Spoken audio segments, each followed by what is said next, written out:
What's up, everybody? It's us again, your favorite people in the whole world. You know it's true. We know it's true. It's fine. You can just admit it. We love you too.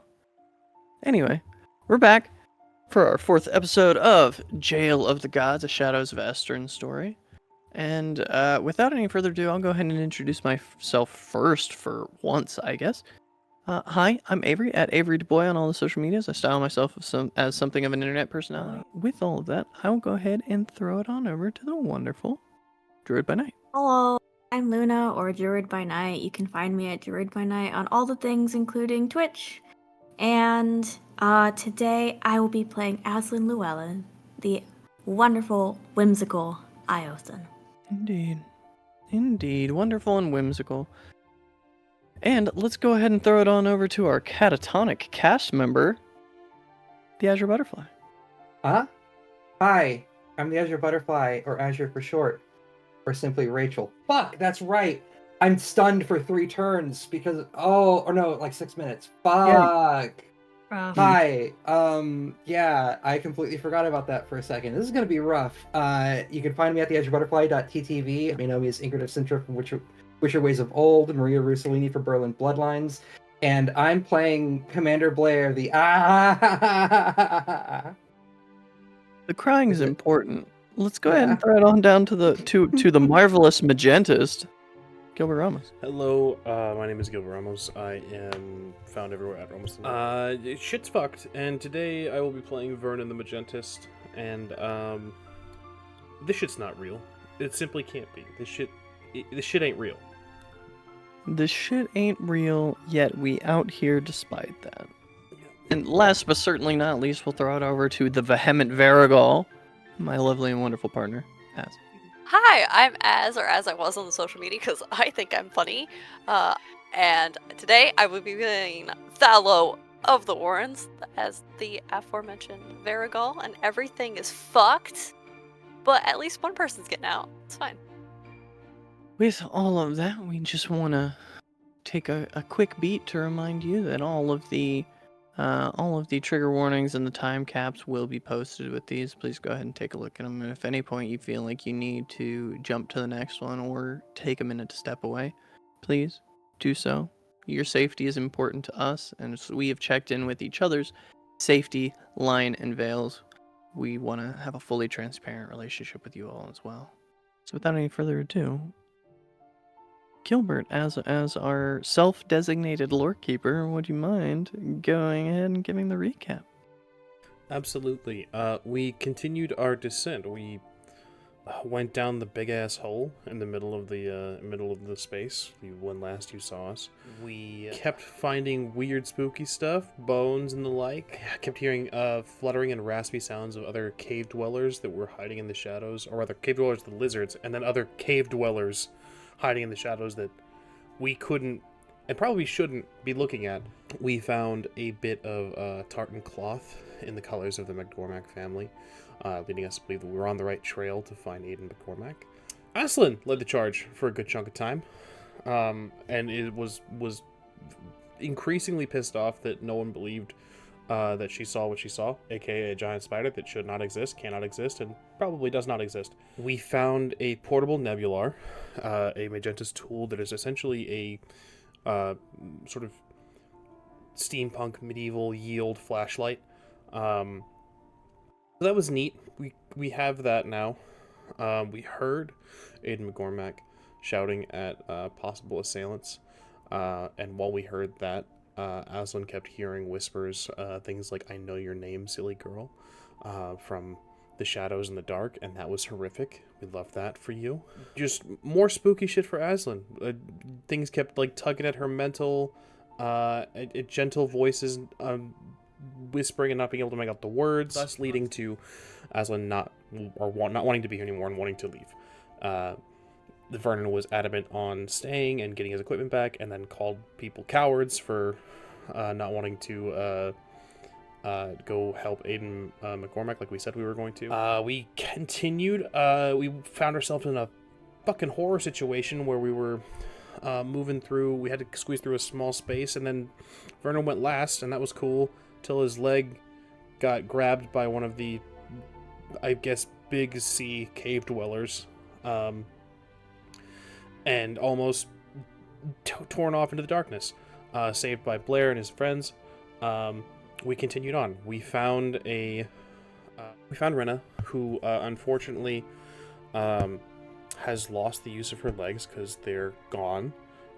Because we've determined that these individuals are cannibals, and she exposited some great information for us. There is a Varigol that Thylo knows that has gone up the fucking deep end and become a sort of priest, I guess, is the vibe that he's going for. Yeah, it's a nightmare, and they worship this deity creature thing that's in the cave that likely is what Aslan is hearing. Yeah, we're gonna go murder him as best we can. Reyna also has a son that was unfortunately born down here, so is kind of feral, and the father is in a town that we're going to try to rescue both of them. At the very least, bring the son back to his father, and it's a bad time. We continued on our way, met another Magentus that is captive and also off his fucking rocker.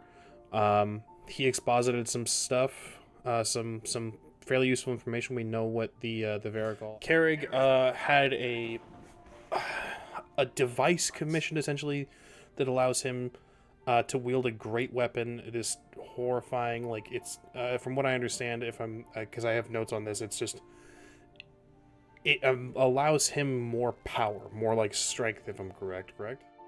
Essentially, yes. Sweet. And lets him lift incredible amounts. Thus, I'm assuming a giant, like, Dark Souls weapon is going to be in this man's hands, and that's going to be horrific. Love that. Can't wait for that. We made our way to the chapel after that, knowing that Aiden is there, likely about to be sacrificed or eaten or prepared for a meal, or it was either way, we had to get to the chapel, because that's also where the exit is. We found Aiden, cut him down, and then we're attacked by a creature. I don't have the words for this thing. It wasn't okay. It was, like, lanky and bald, and, like, it spoke, and it talked to me, it talked to Aslan, it basically just called out everybody, and it was this horrific creature that shouldn't exist, and we think it might be Henwaith, Blair's old friend. Yeah. It's awesome. We're not having a good time. That's where we are right now. So... it had the face about its head, and then it has not a full face, but a secondary maw filled with jagged razor-sharp teeth that is where its belly should be. Yeah, and before it got pulled away by Aiden McGormack, who has now got it off of you and is working on subduing the creature.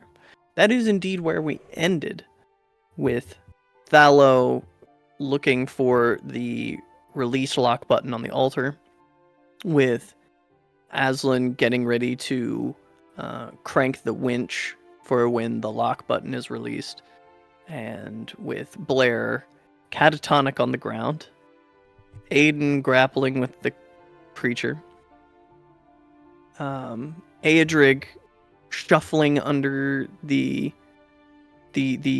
pews to try and get to his mother, who was thrown several dozens of feet by the creature, and Vernon, who's just trying to figure out what the heck's going on. Yeah, last we left off, I had charged it with my father's hammer, and that's when it talked the shit. So I'm relatively close by it. Yeah, you caved in the back of its head. However, it ripped the spine through the front of the rib cage and the sternum, where it looked underneath of its arm while pinning down Blair to shit talk you. Yeah, not great. Also, I'd like to just interject real quick. I have the words. I did write down exactly what you said, just for our viewers' experience.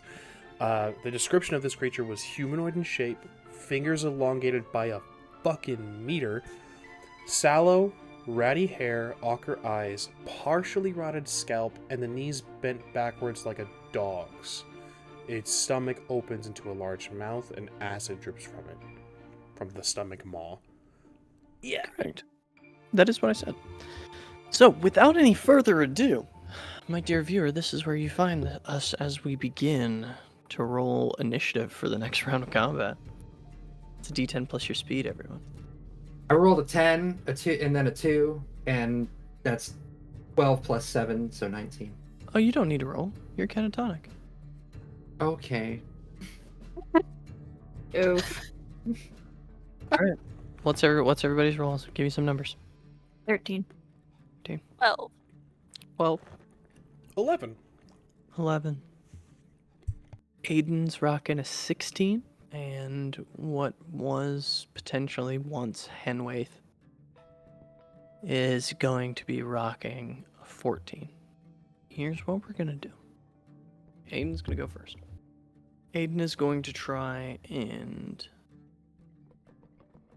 let go of the beast and essentially pin it to the stone pillar with his axe. So he's going to roll combativeness in close combat here. As Aiden is this huge man, and he swings this axe and the blade collides with the skin and it sounds like steel on glass. The blade screeches across, leaving a kind of white streak, but not even breaking the skin. In a lightning fast blur of motion reaches up, and those of you who are standing behind Aiden at this point see all 5 of these things' fingers come through the back of Aiden's body as it just stabs its fingers through him and begins to lift him up off the ground almost effortlessly. Who's after 14? I got a 13. 13. All right. Yeah. Now, Ashlyn, we made a very specific bargain before this session occurred off camera for all of our lovely viewers. You were holding your father's journal in your hand, Yes. and it was warm, and you were looking through it, and you found the source of the warmth, these pages about spiders and the web and the I will not be eaten, and all of it having some sort of familial resonance with you.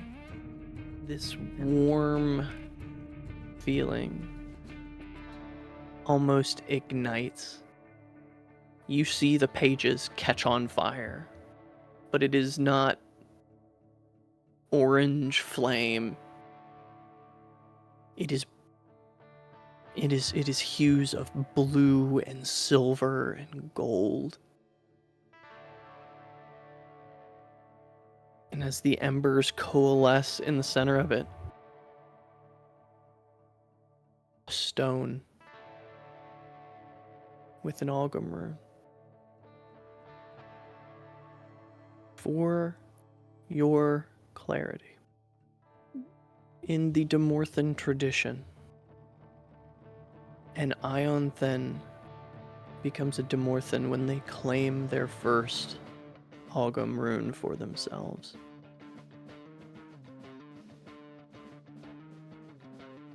And it's usually nowhere near as esoteric as this. It's about study and preparation. It's just carving a rune into the stone, and you're familiar with most of the runes of Algam, but not this one. This is a rune you've never seen before.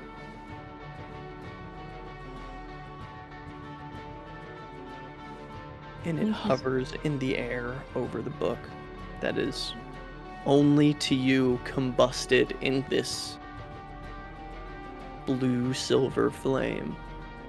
He's transfixed on it, despite everything that's happening. First time in many, many years you hear your father's voice in your ear. Left this for you. Knew you'd find it. Sorry. Ah. Sorry, Ashlyn, that I left this work for you. I never wanted this. I thought I had enough time. I'm so sorry. So sorry, my darling girl. What? worry. Reach out and take it. It's yours now. It's time for No. me to go. And as you reach out and take it, Ashlyn, you are going to take 2 levels of health damage. Ouch. Okay.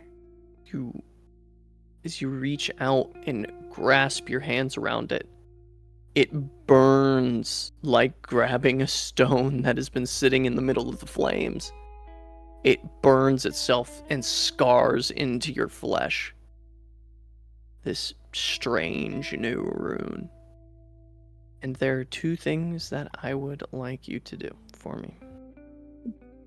What is your current total Rindath? Is 6. I would like you to increase that to 15. Oh my god. Okay. And I would like you to write into the Ogum that you know, Stone of the Ancient One. I don't suppose I intuitively know what this does. I just have to. You Try don't, but you feel in this, as soon as you pull your hand away and look, and you don't see the stone in your hand, you see that Ogum rune burned into your flesh. And you immediately feel the dam of power breaks inside of you. There was something holding you back. You can see it so clearly now that it's broken, but there was something holding you back, and taking this rune into your flesh, you're not being held back anymore. And I will allow you to proceed with your turn as you wish. What is your fighting attitude? That changes things, because now it is offensive. I'd like to direct this rune's power towards the creature. So you now have 15. Okay. If you would like to spend all of it Oh. Okay. in one go, you can now cast a single mystery in the 4th circle of power. The 4th circle of power requires 15 Rindath expenditure. Now, the difficulty on that roll, because this is combat, so I do difficulties for combat. The difficulty on that roll would be 20 in a way of empathy into more than mysteries. Okay. If there were more than one target, which, I mean, I guess you could gesture it out to as many people in the room as you wanted to. A Ogum that has been evoked in the 4th circle can target up to 4 things. It has a range scale of being able to affect something up to 100 yards away from you. Oh, okay. It will continue to affect that thing for up to an hour.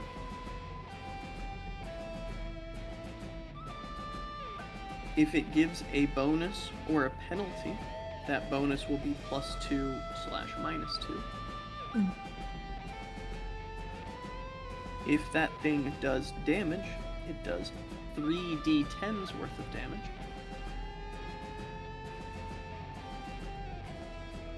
The cost of Rindath, of course, is 15, and the summoning time is 4 turns. Okay.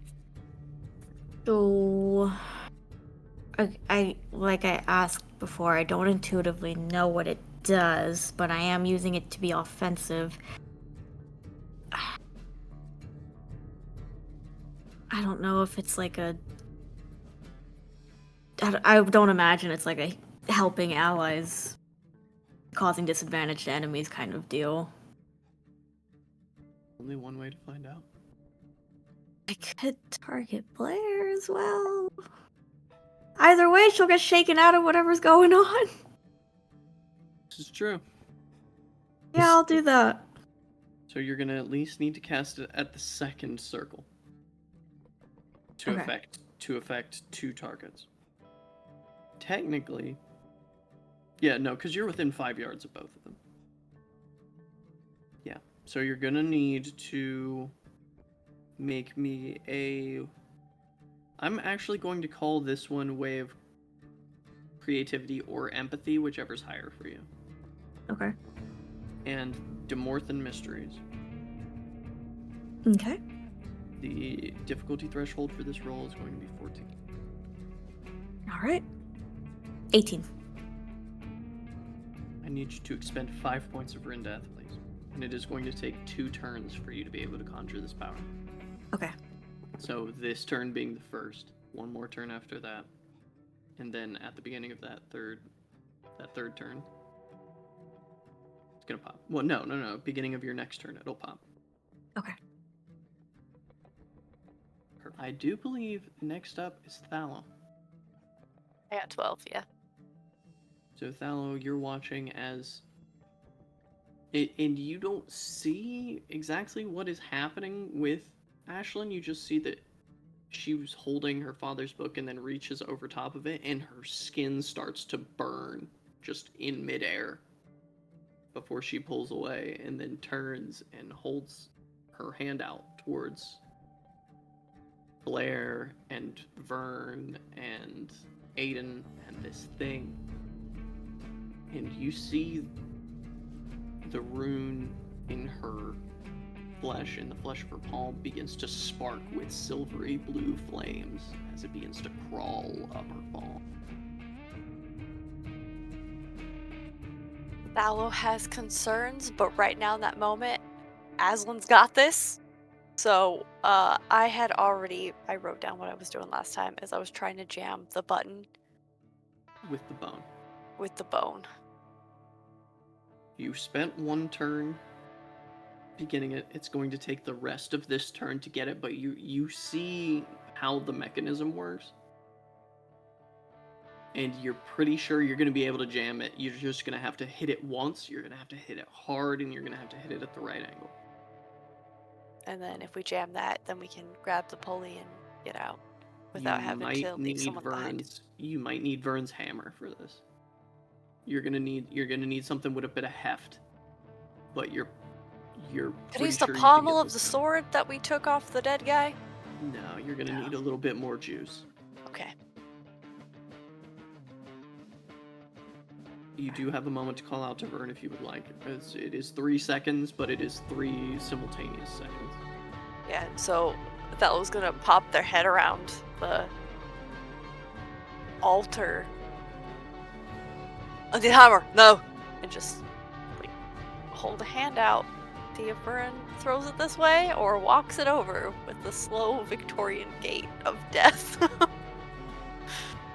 Speaking of a slow Victorian gait, I do believe it is Vernon's turn. Yeah.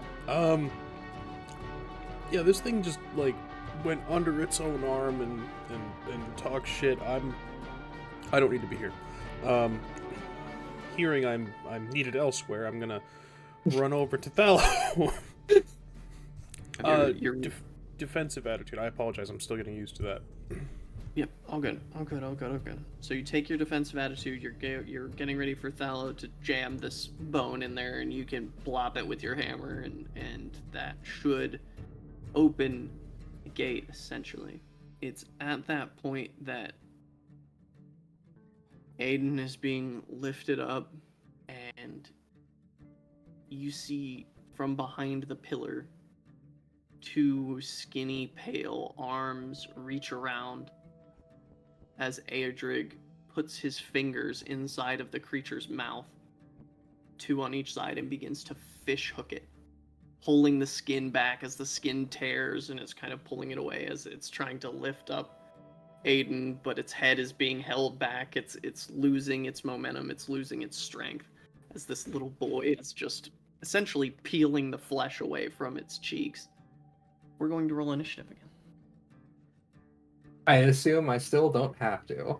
You still do not have to. It's okay, eventually we'll figure out that Blair is catatonic and not just pretending to play dead. Yeah, Blair is just like, If I remember, you fell by one of the pews, and so we just like see you go down. And I'm not getting back up. You haven't got back up. Give me some numbers. 12. 14. Again. 14. 6. 6. Aiden has a 17. Aedrig 5. And the creature has a 30. So it is certainly going to go first. It opens its mouth like a pop top while opening its gut mouth. And as the top mouth shuts, severing the first 2 fingers of Aedrig's index and middle fingers at the middle knuckle, severing them and consuming them, the mouth from the gut spews acid all over Aiden, and it begins to eat into his clothes and into his flesh as he begins to scream. Aiden is not looking like he's doing well, and now Aedrig is laying on the floor, bleeding, clutching his hands close to his body. And it looks like it is keeping that pop-top mouth open and is trying to pull Aiden in towards it, trying to put his head in its maw.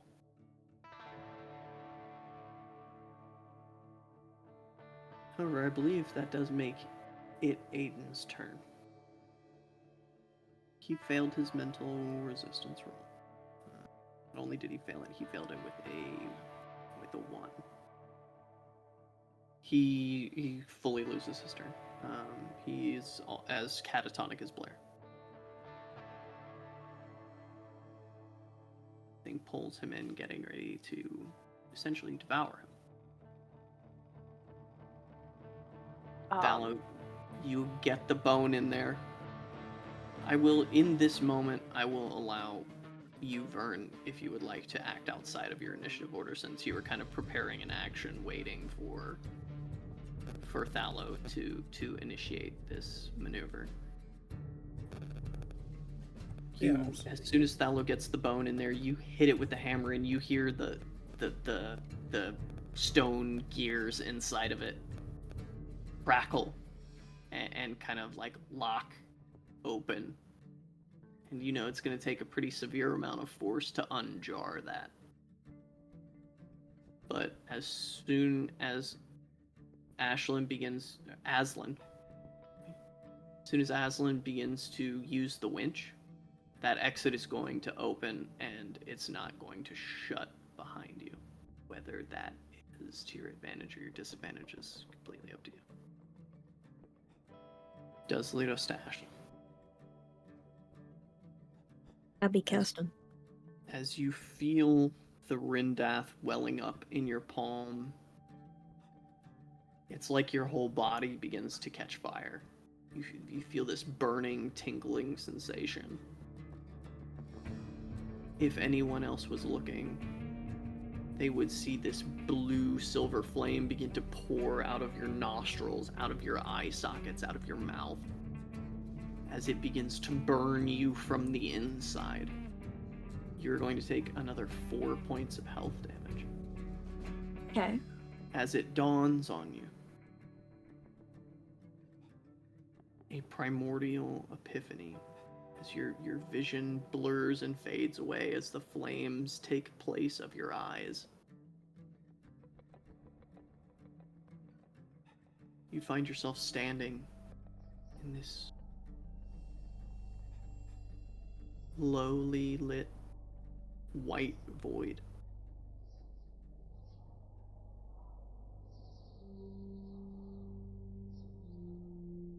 You see a young boy sitting cross-legged. He has a flute in his mouth. He has many shawls and cloaks ending in bells and beads and algum stones. Sits there and he plays his flute. He looks up. You shouldn't be here. Where is here? The nice place. And when Am I- nice people go, you look like a nice lady. Am I dying? Oh, my darling.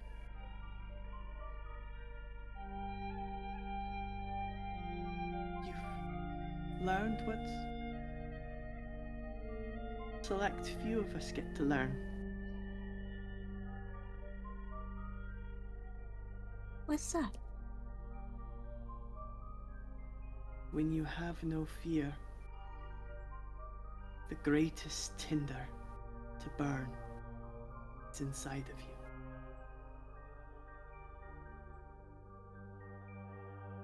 you. You are the fuel of the great pyre. You who will light the dark. You who will make the beasts cower in the caves. It is you who will shut the bars of the jail of the gods.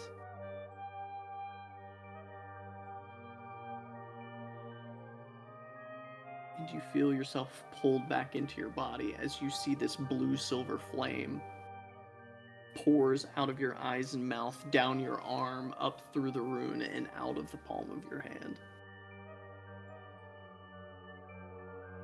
As it jettisons across the room, this whole room for a moment, it's like time freezes and stops for all of you. This room that was dark, very sparsely lit by these foul-smelling little wax candles, now becomes alight with azures and silvers, and twinkles like the great expanse of the night sky.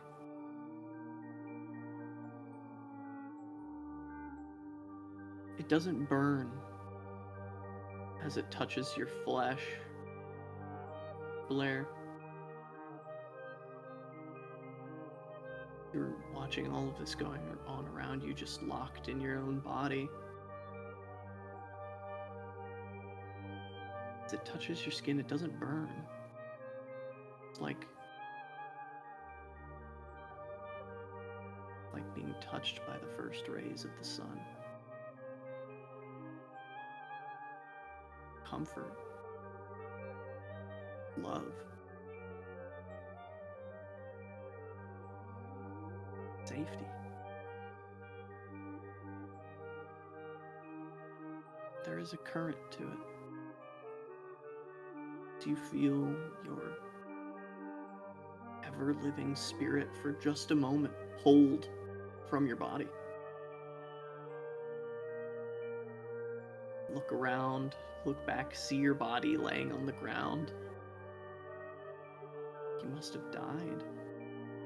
Then you see your own arm reach up towards you and pull you back into your own body. However, what happens to the whatever was Henwaith at one point is very different.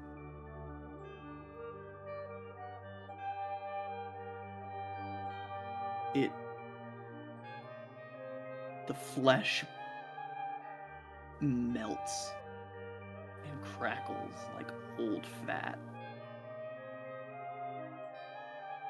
before an inky black cloud of spiritual miasma is blasted out the backside of it, and it crumbles into a heap of ancient bones and skin, quickly deteriorating into nothing more than crypt dust.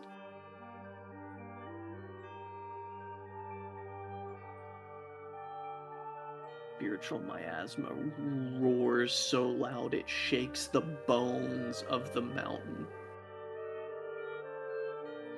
Stalactites and stalagmites begin to fall. You hear the pillars cracking that hold the roof up in this room.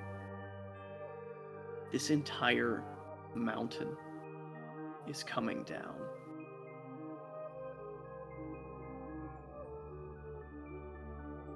You don't have very long.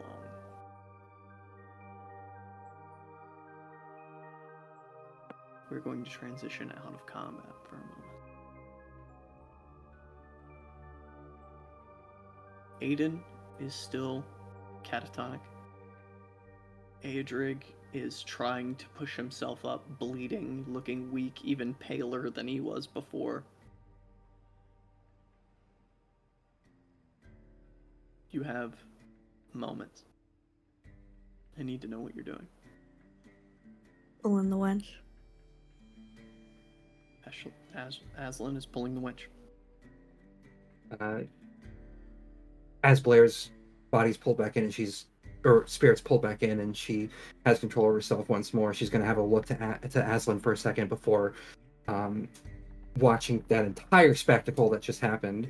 And she's going to rush over to Aiden and smack him across the face. We need to go! He shakes his head. Hey, we need to go. And I would like to have her pick up Adric. Sure. Aslan begins to use the wench. You see that the far side stone door is beginning to rise. You need to move quickly.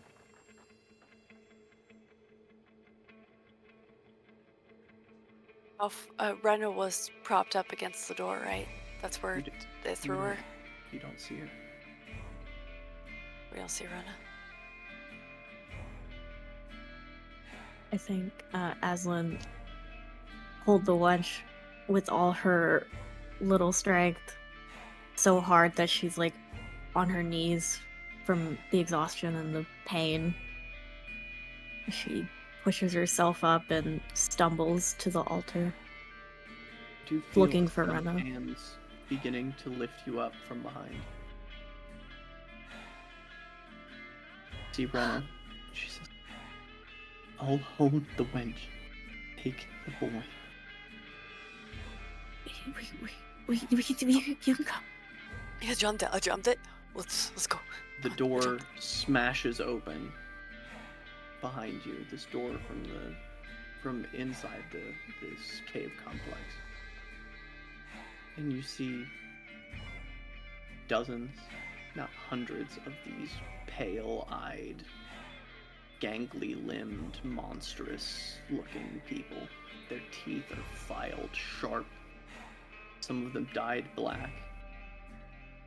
She grabs the knife off of your belt. Go. Not gonna let them come after. Fallow's gonna just reach down and touch her cheek. And then grab Aslan and run. Be looking back over my shoulder the whole time.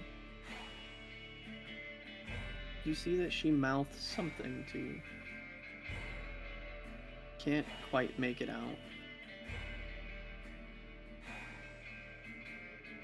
But as soon as you all get through that door, she cuts the rope from the winch, and the stone slams behind you.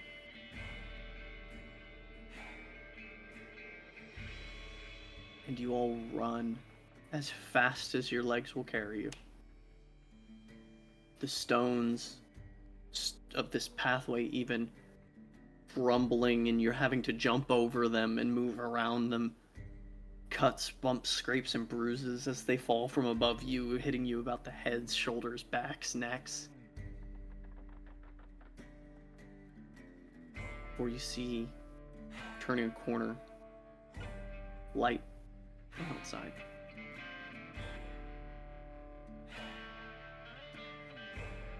And no sooner does the last of you cross that threshold, the tunnel collapses behind you.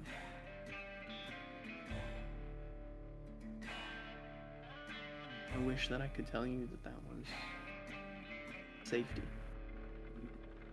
And you do have a brief moment to look over each other, see each other alive out of whatever den of horrors you had just entered.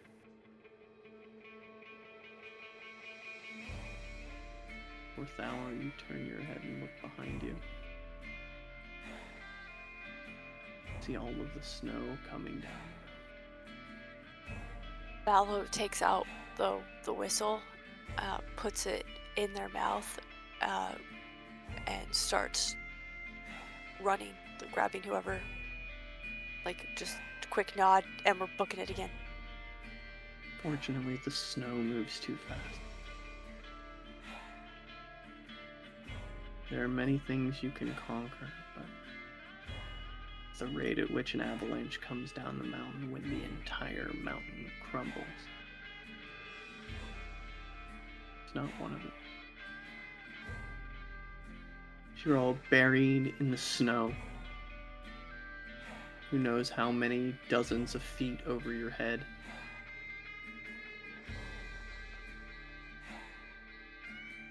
Being locked in place, it's the lack of air, it's being cold.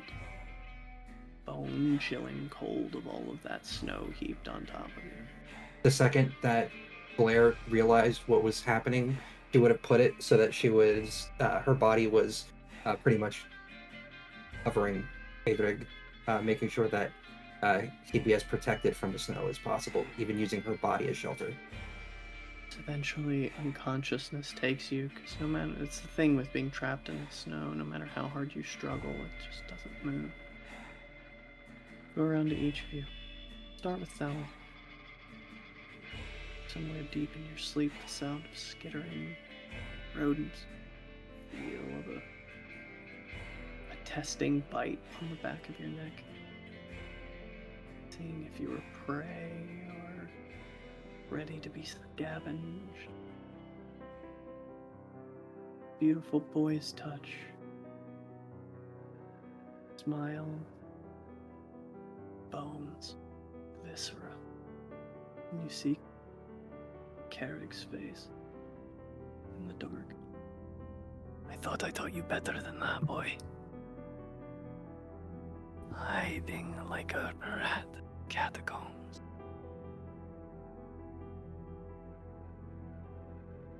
Oh, young Thalo, too stubborn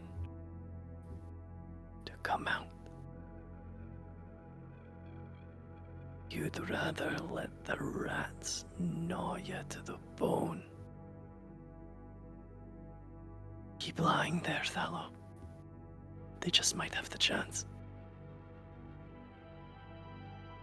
Rather than what you've been gnawing on. You have no idea what I've been doing. But don't worry. I'll show you.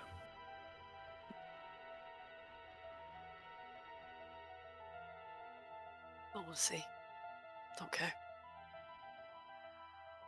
I made you that. Want nothing of it. You don't have a choice. The Elder Ones want you. So they'll have you. Then you can join me.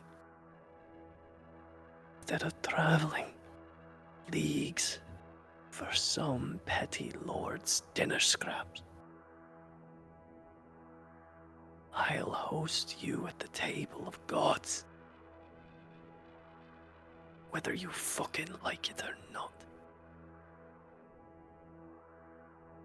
I understood why I did it. It's not. We never come to an understanding. I'm glad of it. I'm not changing that now. Not me you'll come to an understanding with. Hate me if you'd like. But you've just begun. Her ladyship will wear your skin well.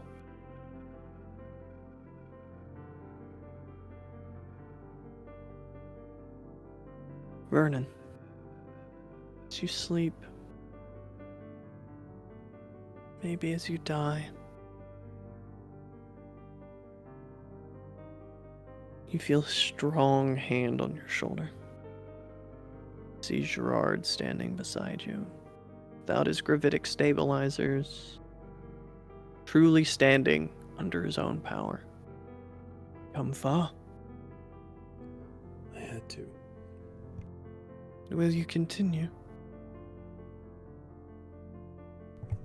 I have to. You don't.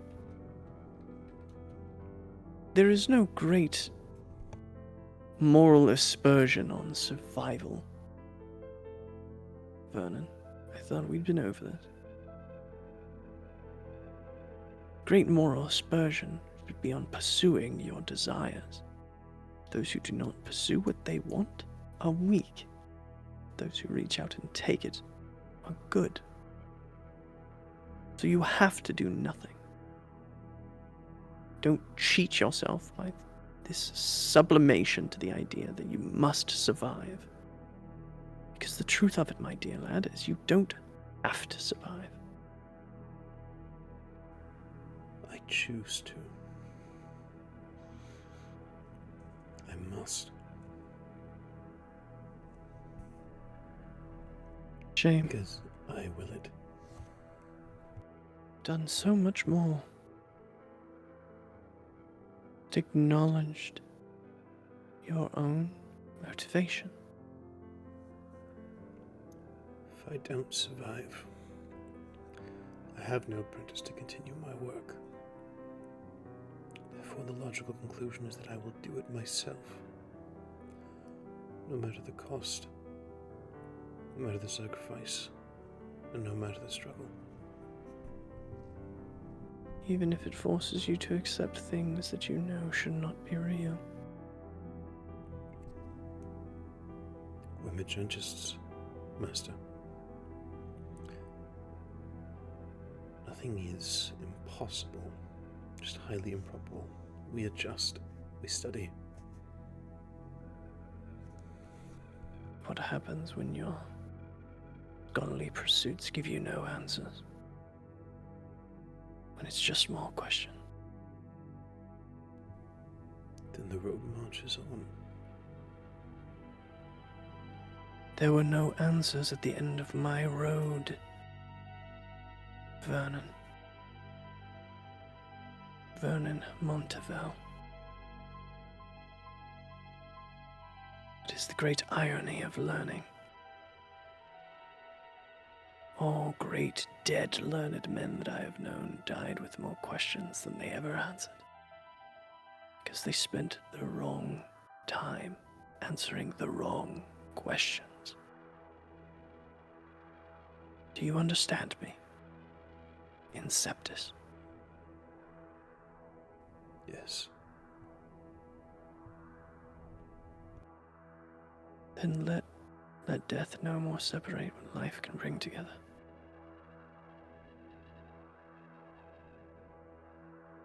Finish my work.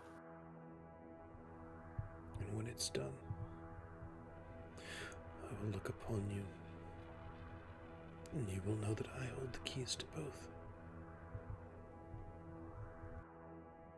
That I have yet to believe. And as he fades away from your view,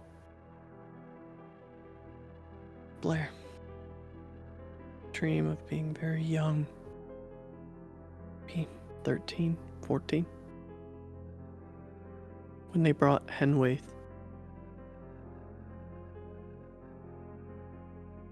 You remember seeing him with his long, sandy blonde hair, that goofy city boy smile, rosy cheeks, too smart of a mouth. The vectors were always having to sternly reprimand him with their caning sticks on the back of his hands. He always has had welts on the back of his hands. They would ask him to recite a parable of Soustrain, and he would ask them to recite his rear end. Tell them that he wondered where Soustrain kept all these parables. He couldn't have written them down and brought them from the other side of the ridge of the world all on his own. He's too smart. He asked the right questions, and he continuously was punished for it. Do you see, sitting beside you on a wooden bench, alone in the eating hall, little Henwaith? Like so. So, what sort of trouble are we getting into today, Blair? You like to get into trouble doesn't mean that I do, Henwaith. We have a duty, you know. We're getting older. You're so big now. And you see yourself in kind of like the reflection in your cup. You see yourself now. You're so big now. You can get into all sorts of trouble that I can't get into. I think her mind in that moment when was first asked a question kind of was in that mindset as she was back then. And it's just the dawning of that realization. The dream kind of making itself apparent to her.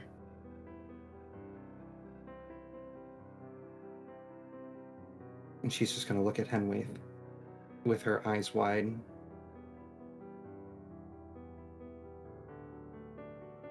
Going to say, I'm sorry. Failed you. Failed you all.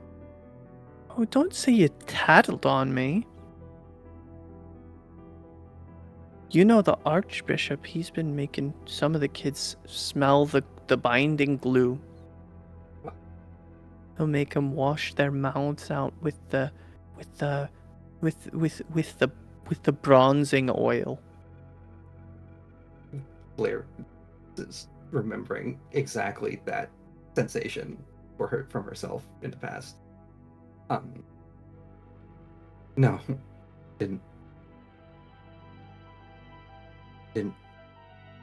She wanted to say the one forgive in that second, but she didn't. And she's the same. I didn't tell on you, but get yourself into too much trouble. You know that. Because she kind of does something that would be notably uncharacteristic of her in her past self, and pulls him in close. He just kind of leans his head against your ribs. He says, "It's only 'cause you keep dragging me into it, and you're faster than me." She's remembering that she was the one that told them to leave, that they should leave. Henwaith followed her, and flashes of memory to when she did finally just leave and run from. You see he raises his hand and points towards the doorway. You didn't fail us. He did. And you see the Archbishop, not missing any part of his face yet, standing in the doorway, looking in, speaking a few words to the abbess, looking back at you, and then moving down the hallway. He may have failed us in the respect of sending children to war, of sending us needlessly to our deaths, but I gave the order to. I was put in charge to. I cannot deny my faults, and as I cannot push aside just because of the greater fault that's out there. You feel a hand clasp around your jaw and pull your face up, and you see yourself in the garb of the blades of the church. You gave no such order. I did.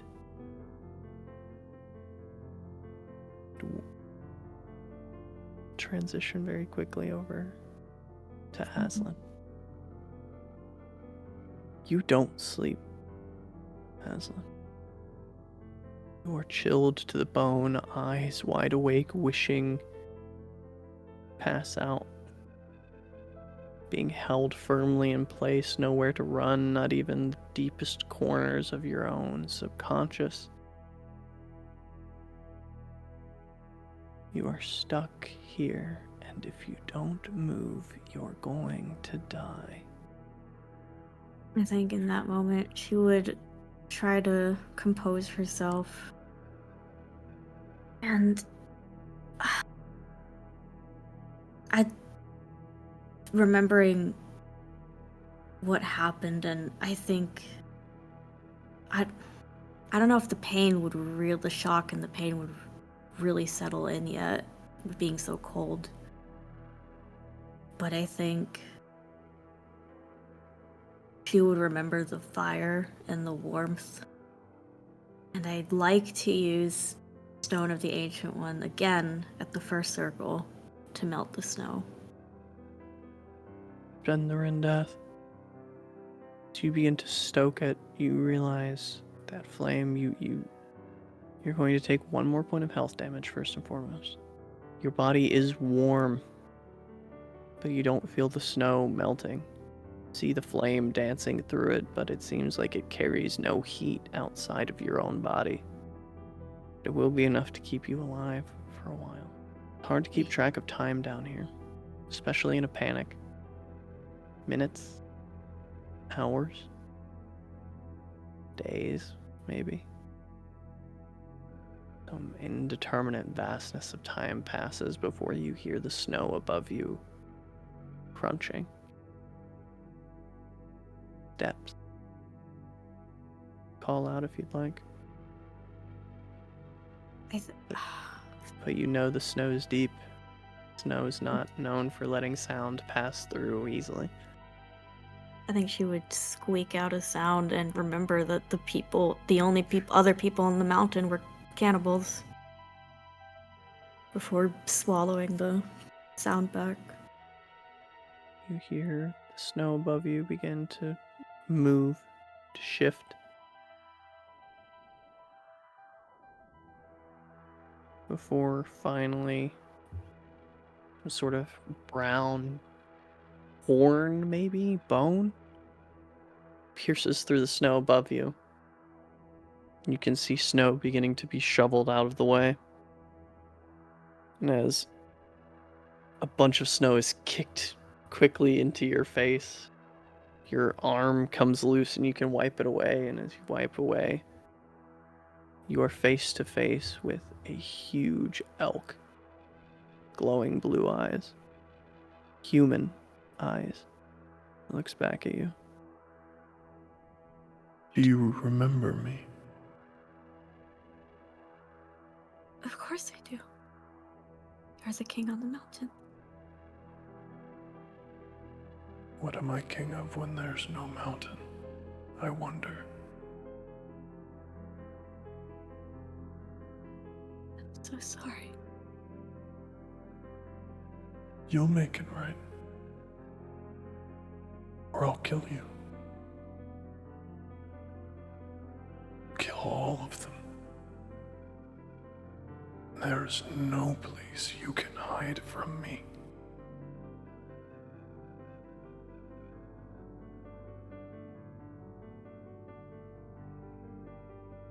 I would try to find the words, but fail ultimately. The fear, the chill running up her spine, the fear kind of covering her like a blanket. Found your care knives. Brought them here. You should take your friends out if you want them to live. Yes, I should. Just I could leave them for me. I would take them. They would be a mighty gift. I would offer you so much, but that's too much. Too much to give. You sound just like your father. He turns and begins to walk away, leaving no footprints behind him. Push for yourself, wiggle, push yourself up and watch him walk away. Before coming You to feel the and- back of your shawl grabbed and pulled up as Bear gets your shawl in his mouth and drags you out of the I think snow. she'd scream a small yelp, and then realizing it's Bear, she would and hug him. It takes a while to dig everyone out of the snow. But you do have the aid of the Caronides and Bear, who is very keen to get back to Aiden. And it is with this image of everyone being dug out of the snow that we're going to go ahead and go to a very quick intermission. See you on the other side. I'm not entirely sure what I've stumbled upon in this village. I'm all the places I've ever been before this place. This knoll is the most like that place where I go when I sleep. Skittering, scuttling, murmuring, muttering. The wind blows the leaves, drown the whispered words of the ancient foe, where hides the beating heart of Tevesereth. An idiot god screams in the deep places, calling for its kin, and I can hear it. I will not be eaten. My heart pounds like the drums in that deep place. Thunder pales as snow deafens. The water rises. Seize the weapon. Blood mingles dynasty. Remember, never forgive, never surrender. The jail of the gods is bereft of the enemy that once it held.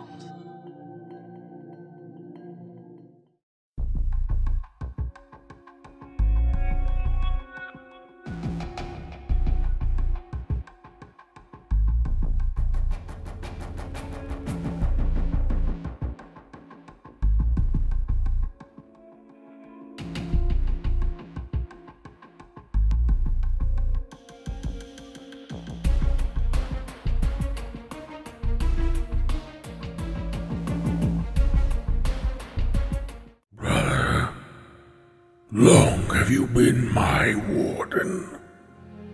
Did you think you could stop all of my plans? I know you can feel yourself fading, growing weaker as my contingency unfolds. Brother, don't you see? In the end, we are nothing alike. I know you have assembled your own consortium against me.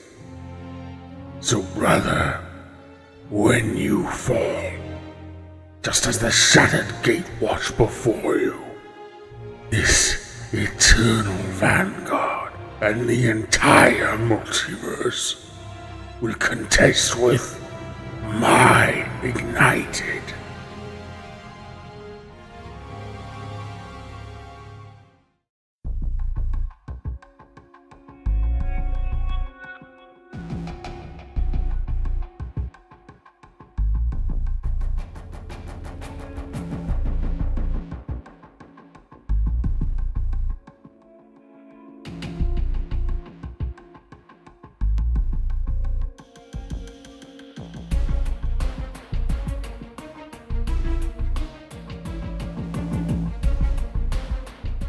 America has always been a place where conservatism and religious ideology has been fed by men to the uneducated like milk from their mother's teat.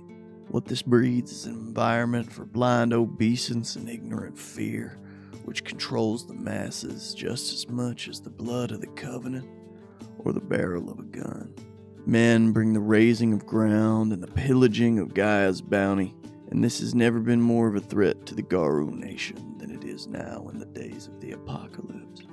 However, all of this is where this story begins, but not yet where the tale begins. For that, we will need to reach back through the time and haze of the deep umbra to find the beginning. Walk with me, little wolf, and reach us through time will show you a story that even ancient Phoenix has forgotten.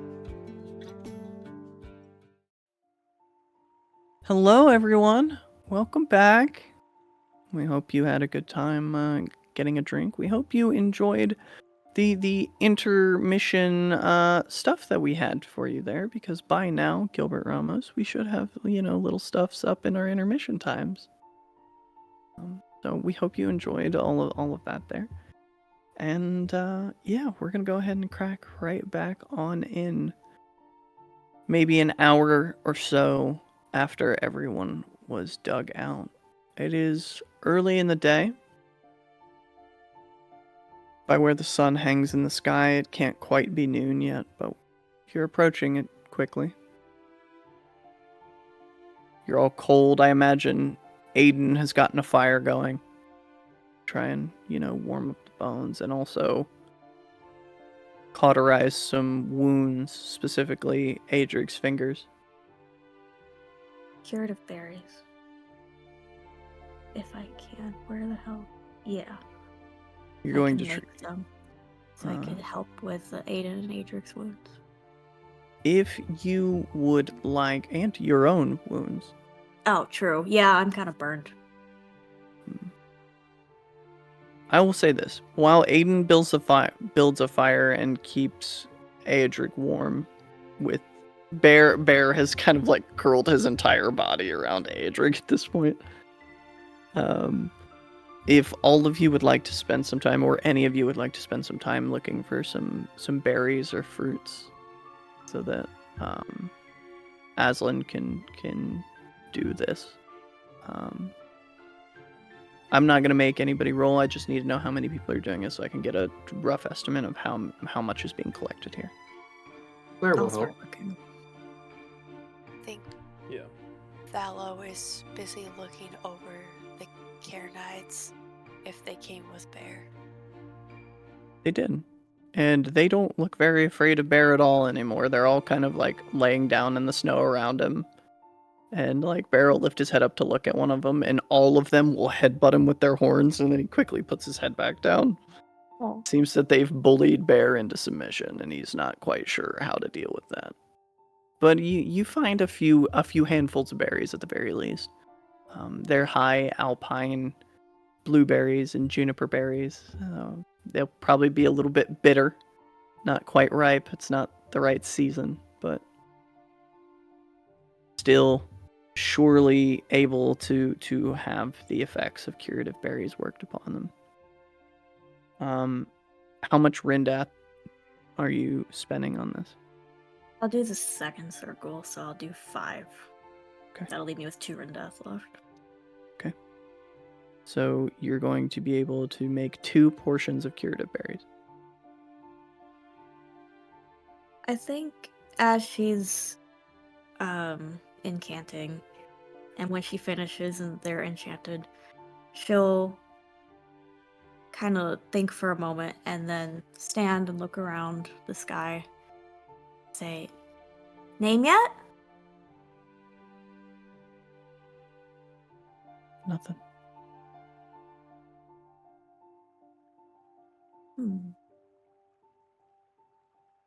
She'll come around. And then I will... So how many berries... Can I heal all 3 of us, or just do I gotta pick 2 people? 2 people. Okay.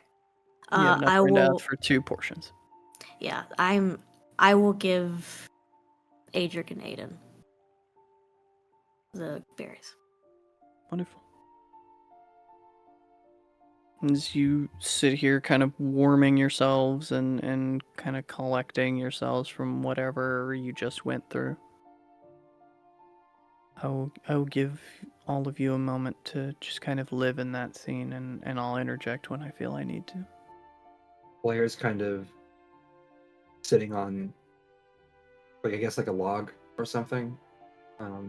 She's sticking close to where Adric is, so near Bear, and just she's not looking at Adric, but she's keeping herself close, and her sword is kind of in the ground a little bit in front of her, and she's kind of spinning or like twisting it, letting the light catch.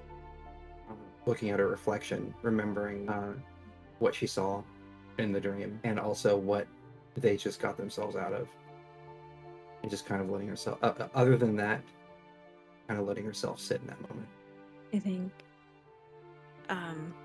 Aslan, the pain, now that the shock has gone away, the pain from the burns are settling in, but she's trying to grin and bear it for the sake of Adric and Thallo. And I do want to be very clear. The only outward burn, you know that your insides are scorched, but the only outward sign of damage you have is that rune in your palm. It's a strange, almost geometric corkscrew that has spindles coming out of it, fractals maybe. Doesn't follow the rules the other runes have. It's different. Thallo, are you Uh, good? I will hug Thallo as they struggle for words. Yeah, Thala just kind of wraps themselves around Aslan. And it's just kind of shaking a little bit, it's trying to grasp those bits of the dream that don't make sense.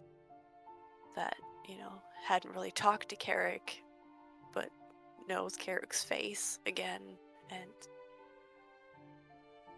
those smells, the pain, kind of just messing with the scars that are on their neck and shoulders and their hand, and then remembers what they saw. How's your hand doing? It's, strange. You feeling alright? I know the Yeah. last time you did something like that, I mean, I haven't seen it, but I know I haven't really been around the past few years. But you're not gonna pass out on me, right? No, I'm okay. She does look pale, though. And her eyes are... She's in pain. Yeah, no, doing the same. Both fine. Yeah. Yeah. Yeah. That was... I'd like to go home. After we finish what we set out to do. We need to let him know about Rena and get Yeah. Eric. Yeah.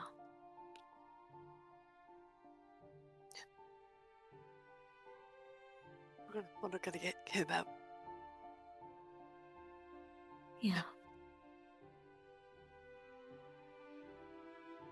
Where's your bird? I don't know. He hasn't shown up. I'm a little concerned, but he's a bird. Maybe he flew out.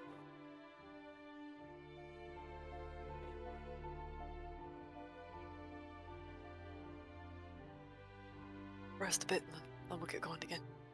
Yeah, for sure. Blair, how's Eric doing? No response. She's looking at her blade. Mm-hmm. Right. You can see that Eric is kind of like covering his eyes, trying to look around. He's never seen light this bright before. Thallo's gonna take off their cap and get a little bit closer to him. Well, once you try this, it'll make it a bit better. And put the hat on him. He touches the hat. Push it down so it covers. And he clicks and kind of huffs a few times. I know it's new, but we get used to it. We'll get you to do that.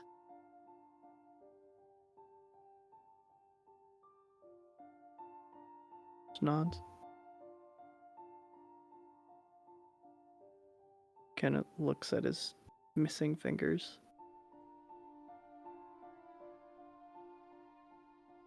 You did good.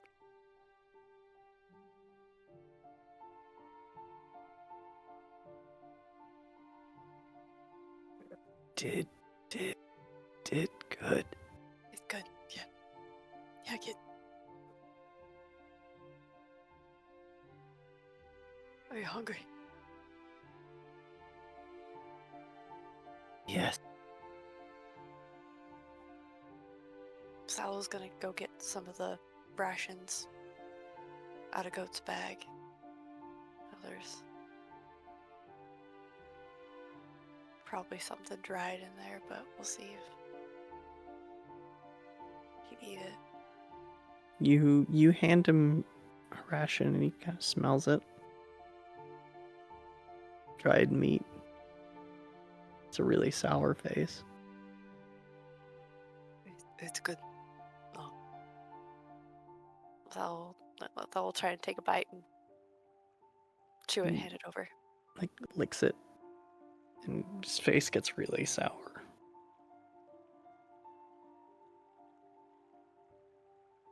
Oh. So meat might not be your thing. I didn't think about that. Not wet. No, we're supposed to cook it. But yeah, fire and heat before you eat it, and animal to rabbit. He holds his hands up like this, kind of like flaps them. No, like a rabbit on the ground. You don't have rabbits. I'll show you a rabbit. Bats. Crunchy. I would imagine so. And his eyes kind of get a little wider, and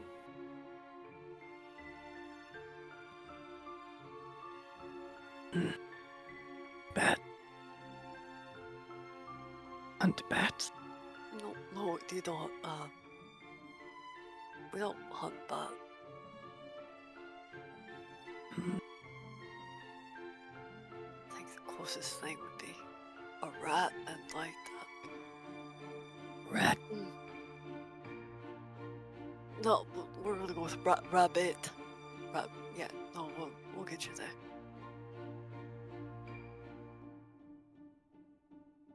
I'll get you there. Kind of curls up into bear.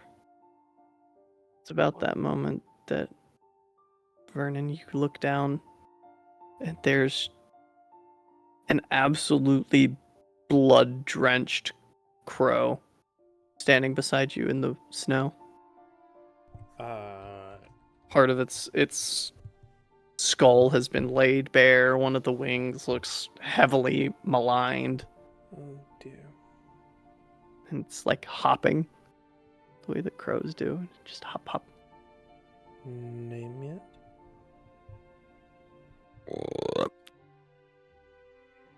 Turns its head. Name yet.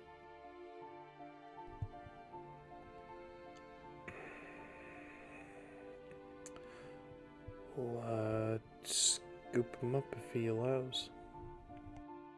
Yeah, he doesn't fight you. It's strange. He's covered in blood and horribly injured, but he doesn't look uncomfortable. Strange bird. I will find Aslan. And You're just right across the fire from each other. Yeah, just Yeah, I think she's staring at the ground. Aslan. Amy! Yeah, and you see his wings broken beyond repair. Part of his skull is showing. Like one of the eyes is just hanging out of the socket. Name yet. Here, come here. Oh, Do you- you poor thing. Just kind of nuzzles up to you. Give me a kiss. Just getting his blood all over you. That's fine. You did so good. You're gonna get all the treats, all the kisses. Treatos. Treatos. So many Tritos. He hops up on your shoulder. I'm glad you're okay. To everyone else with two functional eyes, there's nothing okay with this bird. Bondage, but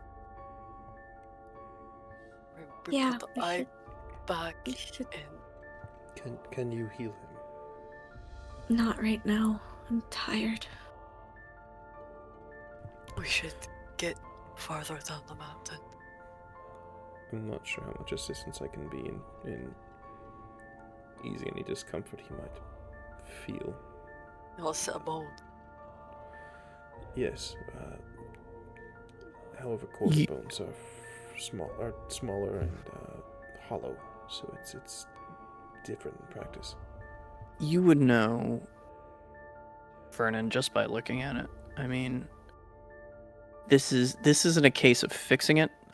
This is a case of amputation. Cool. That wing is ruined. That eye is ruined. The skin on the skull is never going to look the same. You're doubtful if it'll ever grow feathers on that part of its skull ever again. If it even lives. How it's alive now is a mystery to you. As I said, I'm not entirely sure how much help I can be.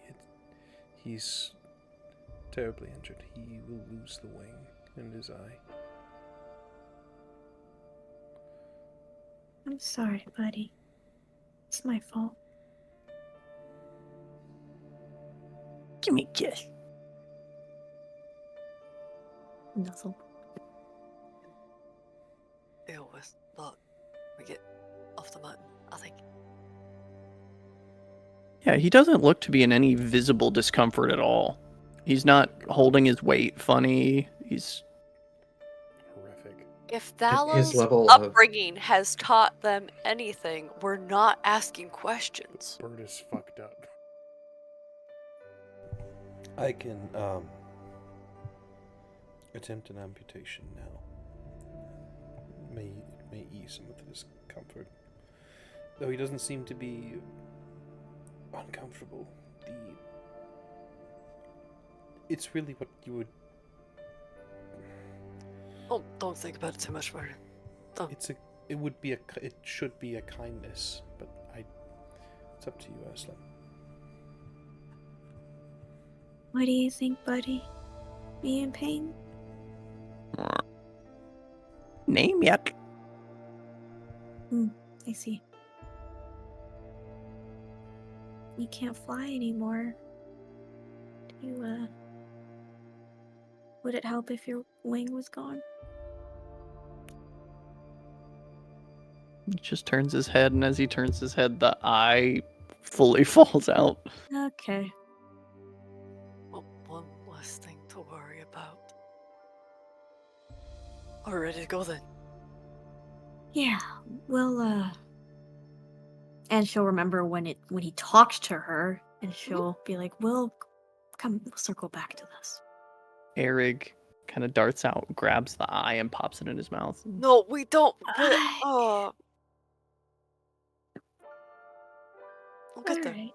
We'll get The there. The kid is fucked up. We should leave. Yes.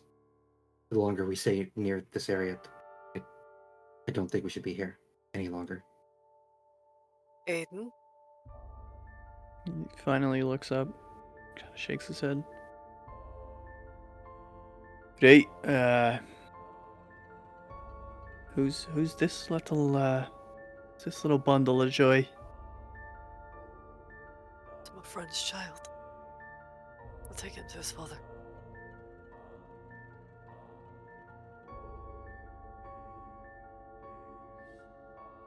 I've got time.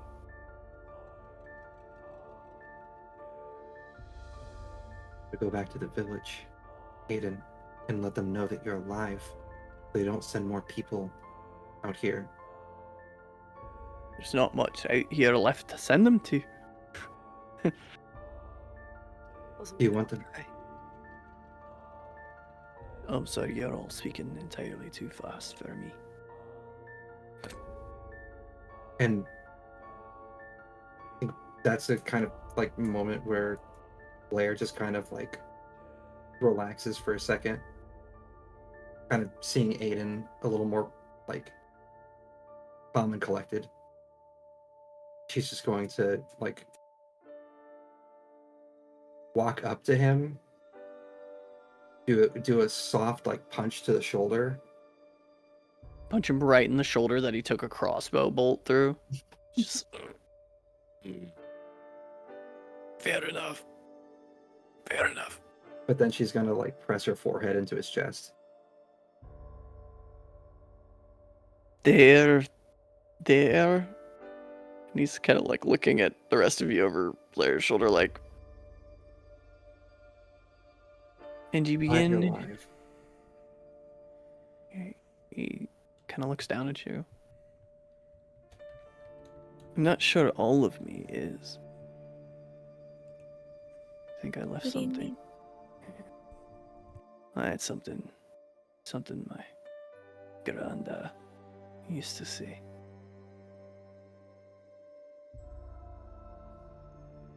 You go through things in your life and you leave a part of you behind.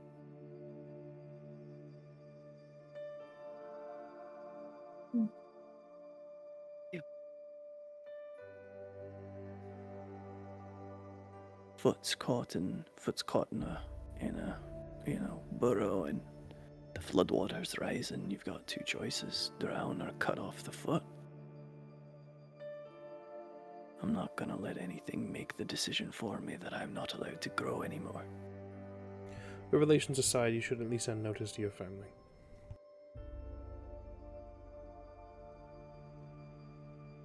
Yeah, you're right. Should probably head back.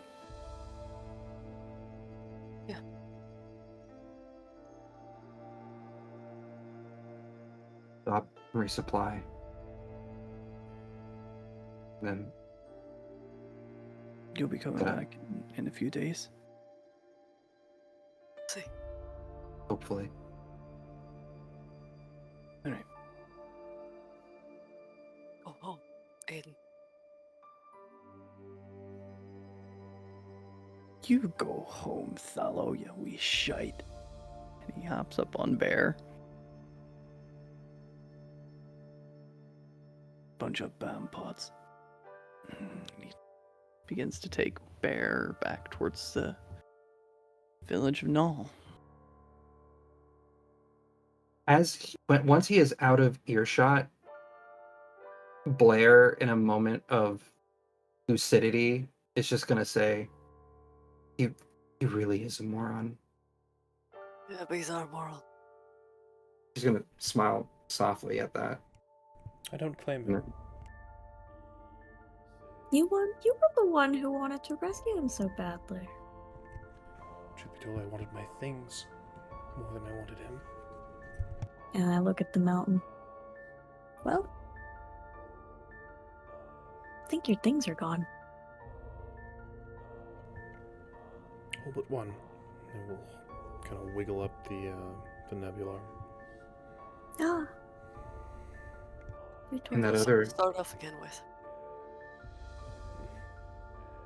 and don't you have that other thing that you grabbed?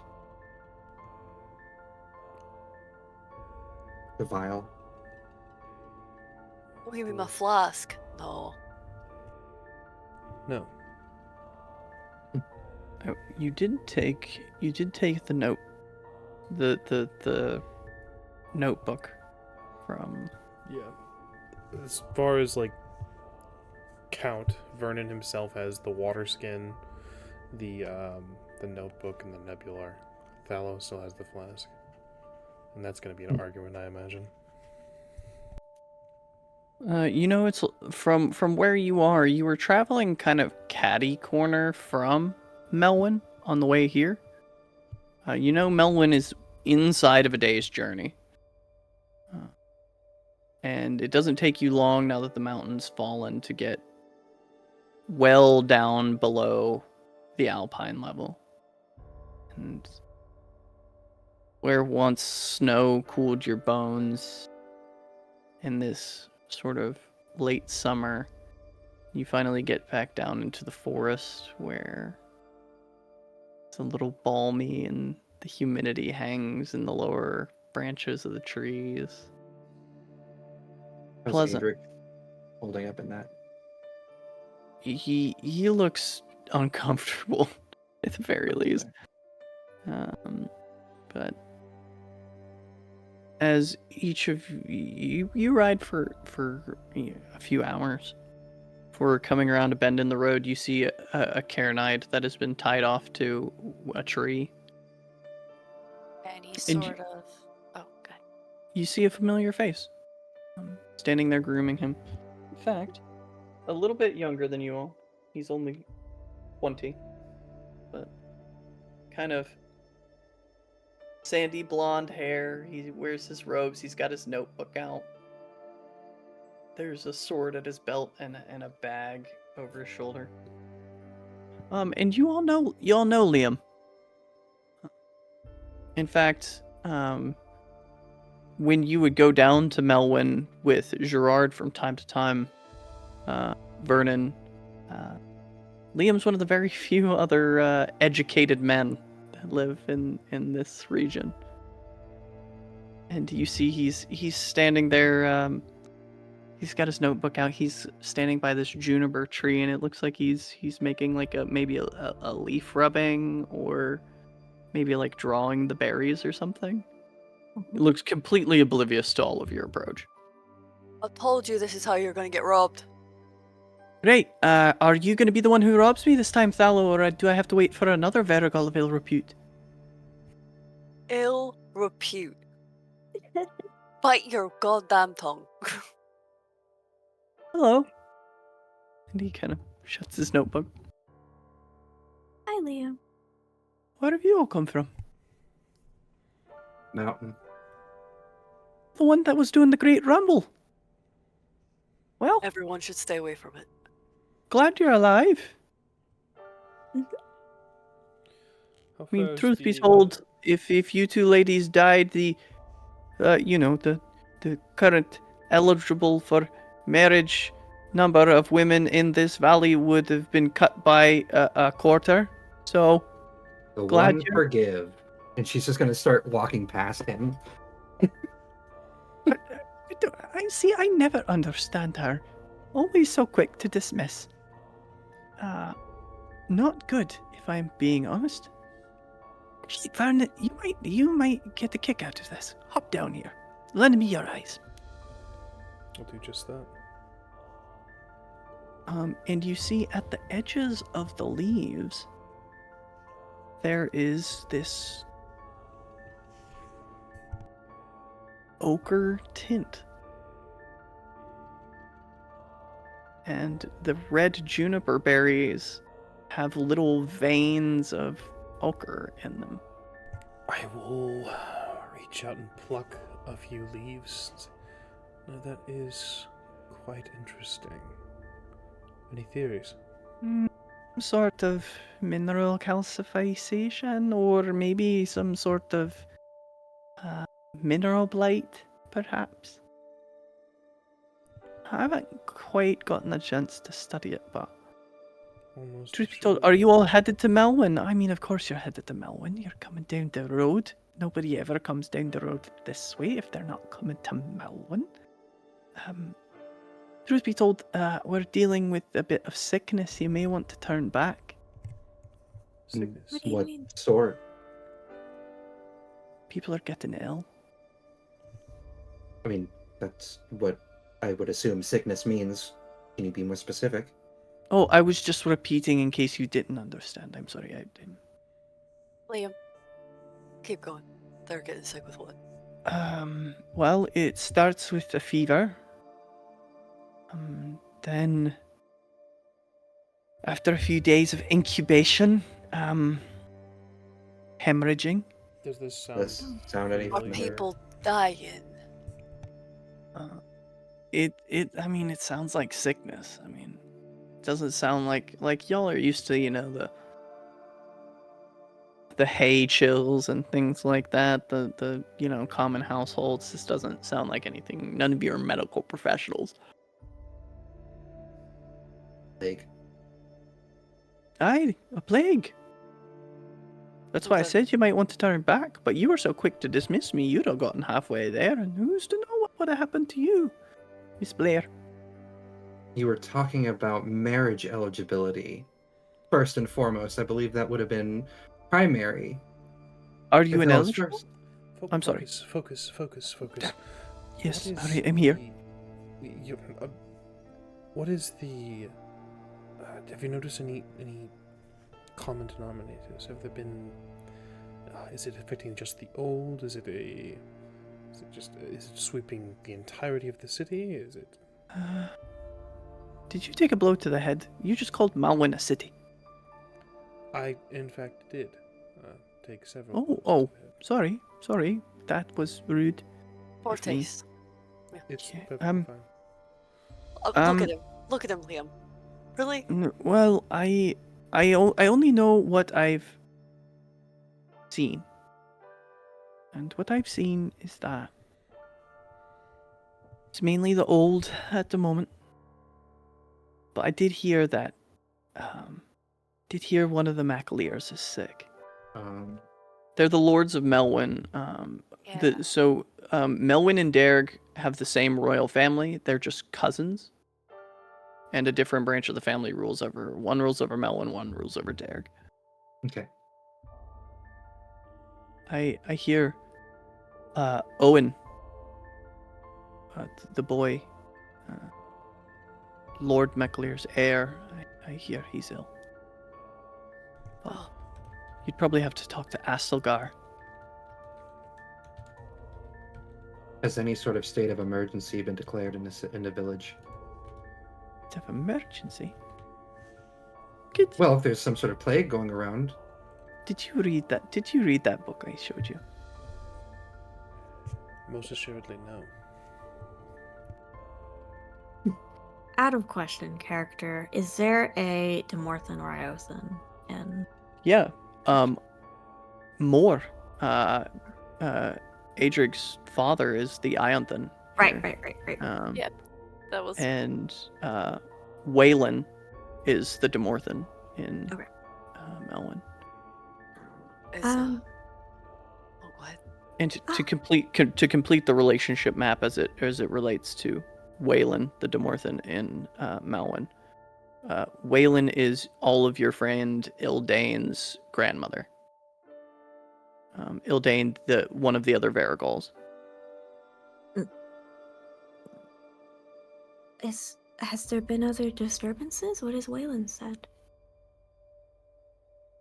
Waylon hasn't come out of her abode in a few days. Hmm. Mora insists that she's fine. But you know how he is. The big bastard says little. She may be communing. You would know that Liam was also an Ionthan for a little while before he was promptly dismissed by Waylon. Rough.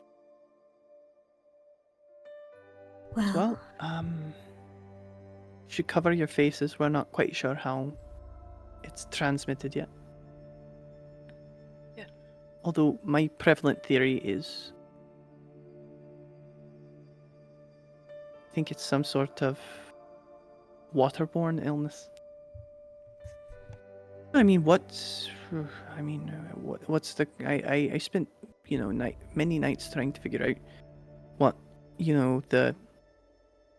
what's the common denominator between all of the infected. I mean, we've been eating different things. What's the one similarity? We all drink water, right? As do From- all breathe air. From the mountain, Barnett.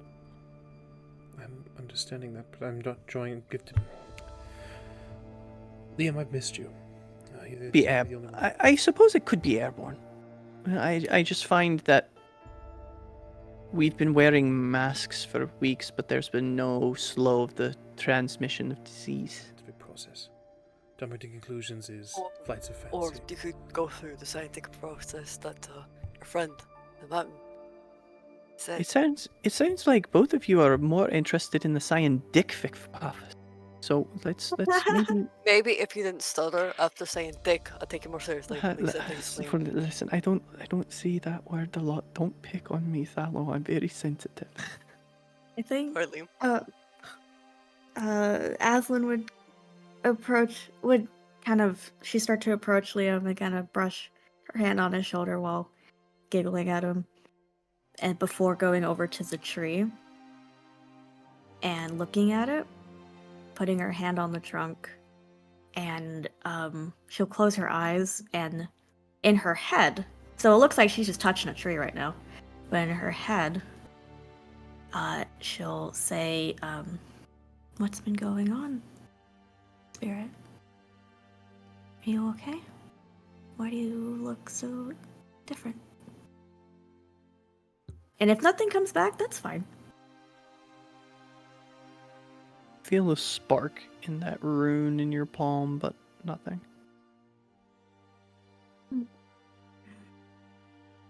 Sorry, that Vernon plucked without saying thank you. He's a bit rude. I'll say that out loud. Just loud enough to be heard. For Yes, those of you that are there with Liam as Aslan rides by, he's just like, pinch me, I'm dreaming. Liam. She touched me and laughed. Liam, She does that a lot, Liam. It's not special. excuse me. Just because it's not special for you, Vernon, doesn't mean it's not special for me. Yeah, how's Adric doing? Blair's checking on the boy. He's just kind of like looking around the woods and like he looks afraid to move. He's gonna kind of kneel down next to him. He's gonna say, He's- "What do you see?" He's on the Cairnide with you. Oh, he's on the Karen. Yeah. I thought we got off. He looks around. No bad. They are. There may be some bats at night, but they are nocturnal creatures. And she's realizing in that moment that he wouldn't understand that. Can I hear any critters around her? Like You see anything? You see a few like squirrels, Mhm. and he Yeah. points up. Squirrel. Yeah. If basically what I'm trying to do is like I'm gonna have Blair like every single time like a new critter comes around, she's gonna point at it and she's gonna give it the name. Squirrel. You say squirrel. He says rat. Close. But we call that one specifically, that breed, a squirrel. We're all rat.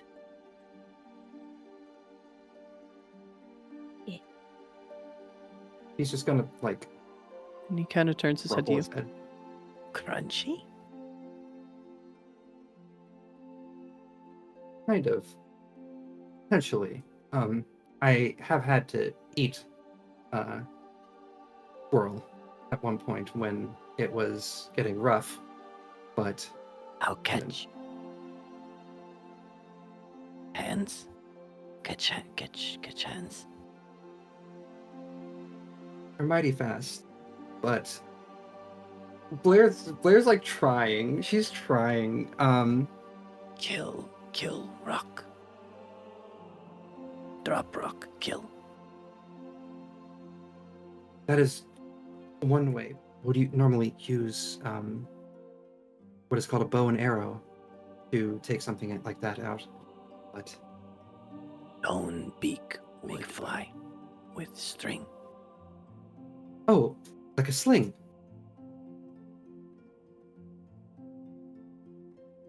Bling. What is A sling is a weapon in a very similar manner that you described. You put a rock. why not throw? Yes, steps. Speed, power. You see, he kind of raises his head up a little bit, and he begins to click and huff like the cave lurkers. And that's when he finally catches Liam's attention. By the mother below, did you find a wild kid? Where'd you find that? Oh, I mean, The one him. with Him. It's a him, right? Eric. Eric. He walks up and holds his hand out. Blair immediately places her hand on the hilt of her sword, watching Liam like a fucking hawk. And Eric kind of pokes his head out and sniffs the back of his hand. For a lick the palm of his hand. Liam just smiles. That'll work for me. I'd like to see More something. We're trying to bring him home. I don't need to know anymore. It just doesn't make sense. If you wanted to take him home, you would have gone the other way, because your home is that way. But... And he turns around and he starts unloosing his hair, his carnide. Says, you should all cover your faces, just in case. Because, there is a certain probability of miscalculation that must be accounted for. Of course. As the scientific method dictates. Sure. And he begins to ride the rest of the short jaunt to Melwyn. You see that Melwyn is not the same as the last time you were here. Normally, at this time of day, there should be kids out playing. They should be with the Domathere still. There's not a soul outside on a nice day. If it's alright, along the way, if I could speak with Aslan just real quick. Go for it. How is name yet? Name it. How are you? Tritos. Hungry. When he pokes out of Aslan's hair, does he look the same? Yeah. Yeah, Vernon would just kind of, I think, not really hiding the fact that he's assessing name yet. Good. Have you tried to heal him in your manner? I need to rest first, but I will. Hey, keeping a close eye on him, Vernon, you do see that, of course, all Corvids have a second white eyelid. His is now blood red, as you see it blink. Horrific. Alright. He would just say, apologies, I don't know how your situation works, so I wasn't aware if the rite was ample opportunity for rest or if it requires sleep or not. Well, normally I dream and commune with the spirits, and they help me recover. I see. I was a lot back there, so I'm a little exhausted. Understandable. I owe you an apology. Name yet? Yeah, I know, right? I am... A dick. Corvids. I am,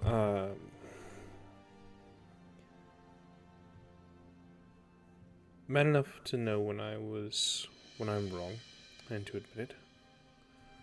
I apologize. I'm not entirely sure what we saw. I can't explain it. What was the And name of the since- spirit? I'm so sorry. Which spirit? The fucking stomach mouth. The one that Stomach mouth. we were... Oh, Has- you didn't quite get a name. Oh, okay. I thought when we first saw the spider, he told me. You did hear the Magentist that was in there refer to it as the deep one. Got it. Okay. I misremembered. That's my bad. Please continue. I can't explain what I saw, and until I can properly assess or gather information to classify it or disprove any theories you might have, it seems that you are the subject matter expert. So I yield to your expertise in this matter, and I apologize I didn't acknowledge that sooner. He just smiles. Okay. Yeah. It was a cursed spirit of some kind. Now you do know the word for what it was. Right. It was a Feyend.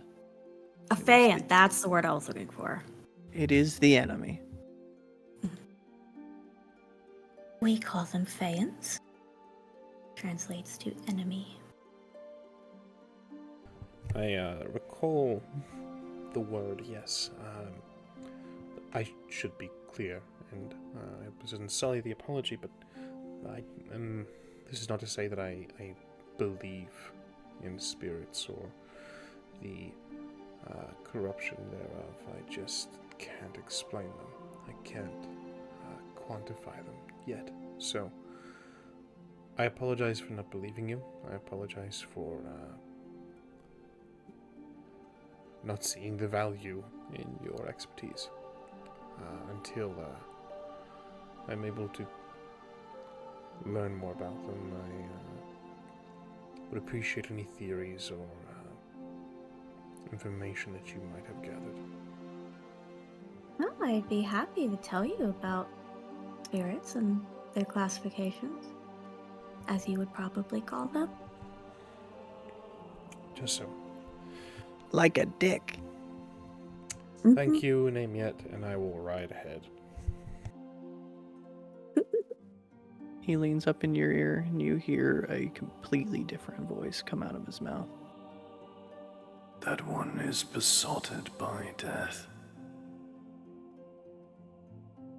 You will need to shape him if you wish for him to be the jail keeper. You'll need the others as well if you wish to shut the death maw. The yawning teeth, the iron ball. What you are meant to do will take everything from you, and you will not recognize yourself by the end. But I will not abandon you, sweet girl. Jail keeper, the bone binder, and the warden of the damned. You will make them into these things which I require to shut forever the jail of the gods. I understand. Aim yet. She will look up as she was kind of tilting her head listening. She'll look up as if nothing happened. Smile on her face. And as you finish that ride into Melwyn, I think where we'll slowly draw away for this episode. It's much like Null, the well is an important central place. And you see laying around the well dozens of dead birds.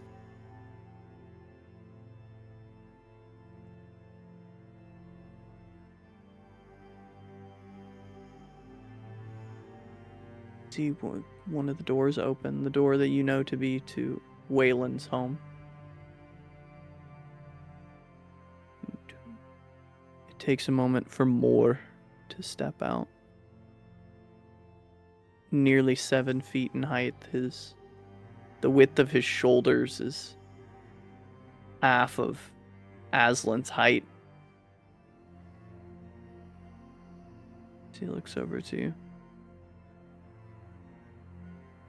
Why have you brought people here, Liam?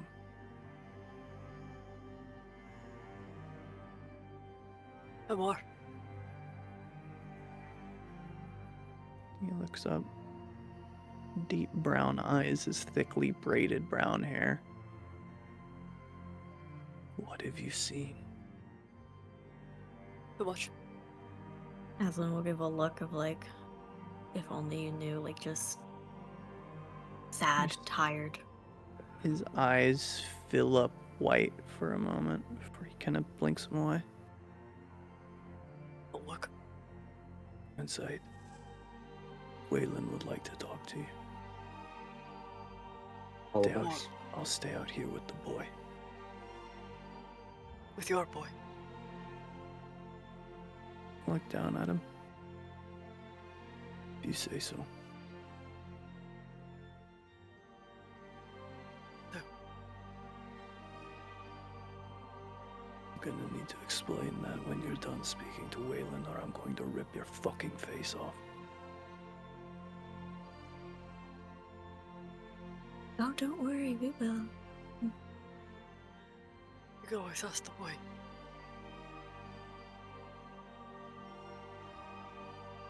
Why does he look sick?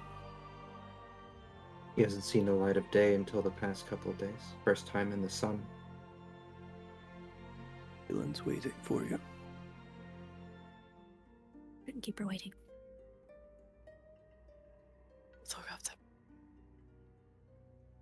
As she passes him, she's just gonna say, Brenna's, and walk in.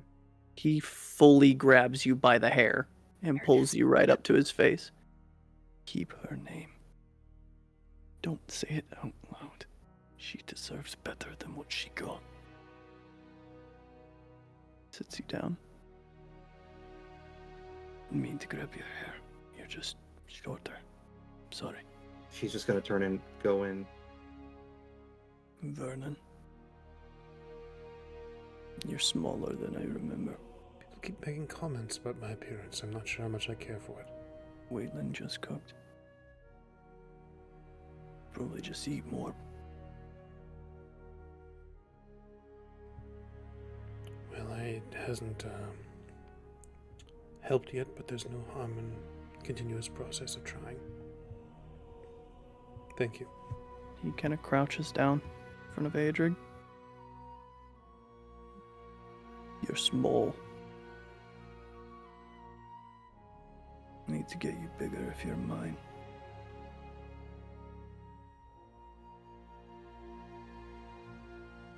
And Adrig fully bites him on the face.